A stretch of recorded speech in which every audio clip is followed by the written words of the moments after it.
அக்கா இப்போ என்னக்கா கலெக்ஷன் பார்த்துட்டு இருக்கோம்? இப்போ என்ன கலெக்ஷன் பார்க்க போறோம்னு பாத்தீங்கன்னா Meena work soft silk saree தான் பார்க்க போறோம். சாரியோட கலர் பாத்தீங்கன்னா ஒரு பேரட் கிரீன் கலர் saree தான். இதுல பாத்தீங்கன்னா நம்மளுக்கு ஃபுல் அண்ட் ஃபுல் அதாவது மீனா ஒர்க் அப்படின்னா இந்த சாரியில பாத்தீங்கன்னா த்ரெட் ஒர்க்கும் ஜரி ஒர்க்கும் நம்ம மிக்ஸ் பண்ணி கொடுத்துருப்போம். இந்த saree பாத்தீங்கன்னா ரொம்ப சூப்பரான ஒரு வெட்டிங் சாரின்னே சொல்லலாம். இது சாரியோட பல்லுல பாத்தீங்கன்னா நம்மளுக்கு கிராண்டான ஒரு டிசைன்ஸ் தான். இதுலயும் நம்மளுக்கு இந்த டாசல் டிசைன்ஸ் கொடுத்துருவோம். இது பாத்தீங்கன்னா சாரியோட பிளவுஸ் நம்மளுக்கு கான்ட்ராஸ்ட் கலர் தான். Ramar blue colour farad green colour saree ஃபுல்லாவே பாத்தீங்கன்னா அந்த டிசைன்ஸ் ஃபுல் அண்ட் ஃபுல்லுமே வந்துடும். சாரியோட பார்டர்ல பாத்தீங்கன்னா நம்மளுக்கு ஒன் சைட் வந்து லாங் பார்டரும் ஒன் சைட் பாத்தீங்கன்னா நம்மளுக்கு ஸ்மால் பார்டரும் ரொம்ப சூப்பரான ஒரு டிசைன்ஸோட கொடுத்துருக்கோம். இந்த சாரியோட பிரைஸ் என்னன்னு பாத்தீங்கன்னா நாம சேல் பண்ணிட்டு இருந்தது 1300 சேல் பண்ணிட்டு இருந்தோம்.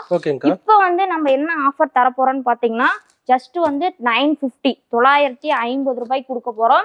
இதுலயுமே பாத்தீங்கன்னா ஸ்ரீ சக்தி மெகா சாரீஸ் நம்ம ஷாப்ல 10 saree எடுத்துட்டீங்க அப்படின்னா உங்களுக்கு ஒரு saree வந்து நாங்க கிஃப்டா தர போறோம். நிறைய பேர் பாத்தீங்கன்னா கிஃப்டா கொடுங்க நிறைய கஸ்டமர்ஸ் கேக்குறோம். நீங்க கேட்கவே வேணாம், நீங்க 10 saree எடுத்துட்டீங்கன்னா நாங்க உங்களுக்கு ஒரு saree ஃப்ரீயாவே கொடுக்க போறோம். இதுல கலர்ஸ் பாத்தீங்கன்னா ஏகப்பட்ட கலர்ஸ் இருக்கு. டிசைன்ஸ் பாத்தீங்கன்னா நம்மளுக்கு 2 டிசைன்ஸ் வரும். இதுல ரொம்ப சூப்பரா இருக்கும், வெயிட்லெஸ்ஸா சாஃப்டா கிராண்டான saree இது. ஓகேங்கா.